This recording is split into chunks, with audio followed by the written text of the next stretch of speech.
สบายดีพี่น้องวันนี้เฮากะมีไว้ส่วนคือเก่าบ่ทันฮอดไห้ฮอดสวนดอกเนาะกำลังไปนี่แหละเฮาก็ออกเดินทางสิแม่นน่ะนี่น่าจะเข้าไปทางห้วยเตยนี่เนาะเฮาก็ก่อนเฮาสิไปเฮาก็แวะเบิ่งนี่ก่อนวัดห้วยเตยเนาะเชื่อวัดห้วยเตยซะบรรยากาศตามทางนี่โอ้ถือว่าขนาดนะน้ำขึ้นบรรยากาศดีขนาดดีแต่ฝนบ่ตกเนาะเฮาไปมื้อนี้เราสิขึ้นไปเจดีย์เนาะพี่น้องเนาะ เราสิขึ้นไปเบิ่งว่าผ่านหลายเทื่อแต่บ่เคยแวะแต่นี้มีโอกาสเราก็เลยสิแวะเบิ่งเลยนี่โอ้บรรยากาศได้ดีขนาดใดพี่น้องแบบลมพัดแบบโอ้วิวนี่กว้างขวางนะคืออันนี้แบบกกไม้นี่เขียวขนาดนี่เบิ่งแม่แบบงามอีหลีหลังจากลงมาต่อเนาะเราก็สิมาแวะหม้องนี้อีกนี่จักเขาเอิ้นตาดอีสังล่ะตาดห้วยเตยบ่นี่แหละนี่โอ้ยามแล้งก็น้ำมันบ่หลายปานใดเนาะแต่ว่ายามฝนนี่มันก็งามอยู่สูงเลยตาดตัวนี้เราก็ออกเดินทางต่อขี่มาเลยนำทางเนาะนี่เรียบวิวมันงามอะนะทางข้างในมือกล้องเราก็อีกนี่ว่ะเราก็มาฮอดบ้านห้วยซ้อเนาะบ่ได้มาดนแล้วไปเฮ็ดครัวใหม่พี่น้องเอ้ยหันได้ครัวเก่าฮะเราแก้เสื้อกันฝนเนาะทำอิฐก็หนาวๆเนาะ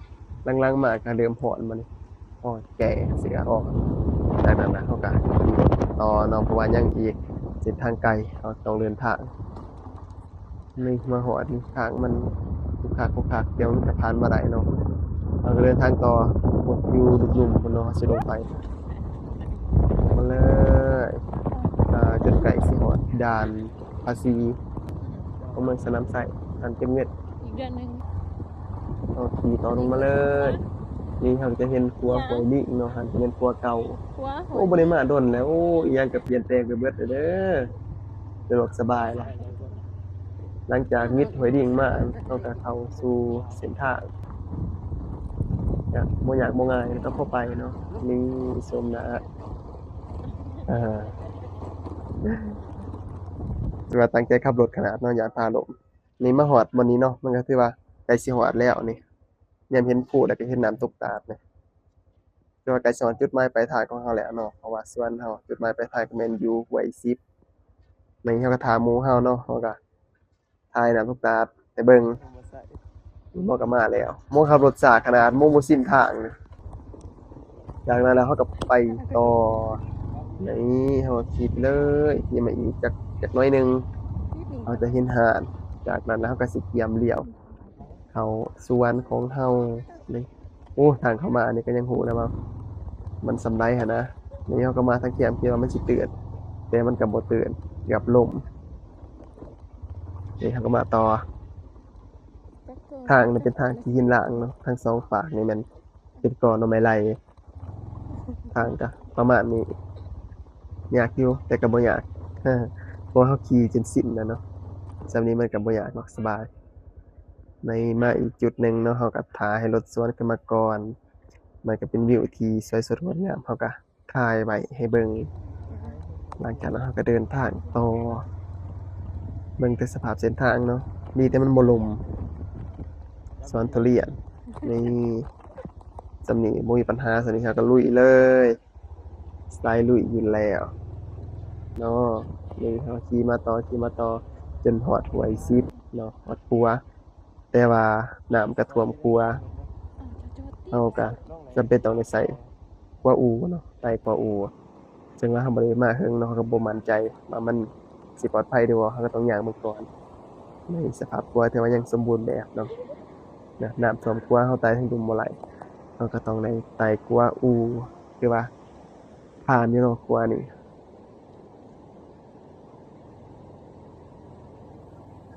นี่ถึงคิวเสียวเราเนาะบ่ก็ย้านๆสั่นๆเนาะเบิ่งแต่สภาพครัวมันจะขึ้นคันโยดลงไปผู้ใดสิได้พากันหามรถขึ้นมาใหม่นี่ๆๆทางเว้นเนาะมันก็ถือว่าเก่าเติบนะแต่เราก็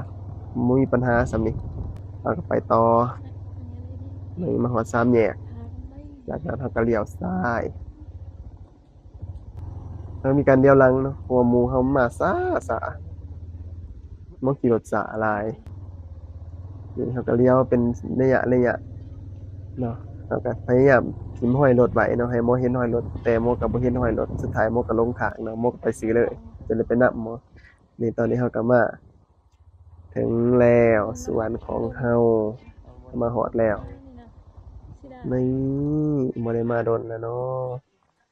มาฮอดเฮาก็ดังไฟก่อนเนาะจะกินข้าวแห้งเดี๋ยวเพจนะเฮาสิต้มหมี่กินที่ว่าเมื่อยจากการขับรถเสียเฮาอยากกินข้าวแห้งเนาะบ่มีข้าวกินเนี่ยจะเป็นตอนได้กินหมากไหม้ไปก่อนอดเอาเด้อเสียเด้อ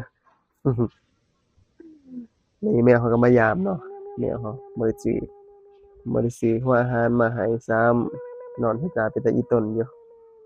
นี่มันโคตรงามนะแมวข้อยนี่นี่จากนั้นเขาก็เลยเหาะย่างเบิ่งสวนจักเล็กจักน้อยหนึ่งเนาะแล้วก็มาเลาะเบิ่งทุเรียนแล้วก็มาเก็บบักเงาะตอนนี้เฮามาเก็บบักเงาะเฮาก็เห็นแขกที่บ่ได้รับเชิญมาเก็บนำเฮาเนาะแล้วเขาก็ชวนเฮามาเก็บสวนเขาเอาไปเอามาแล้วข้อยมาเก็บสวนเขาบ่แม่นเขามาเก็บสวนข้อยเนาะข้อยก็งงแต่ก็อย่า พากันย่างมาดินสวนอ้ายเนาะอ้ายก็ตัดหมากทุเรียนไว้บักละลายหนึ่งเพิ่นก็ขึ้นเมื่อบ้านเราสะอ่อนเนาะเห็นว่ามันใหญ่เราก็เลยมาถ่ายไว้ในโอ้หลายขนาดทุเรียนเพิ่นหน่วยนี้มีอยู่10โลพี่น้องประมาณ12โลนี่เราก็มื้อบัดนี้เราก็ถ่ายบรรยากาศ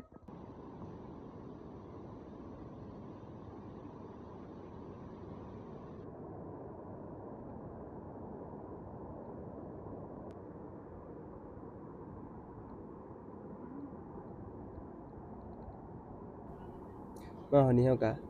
ขอจบคลิปไว้เพียงส่ำนี้เนาะพี่น้องเนาะติดตามตอนต่อไปขอจบว่าซั่นบ๊ายบาย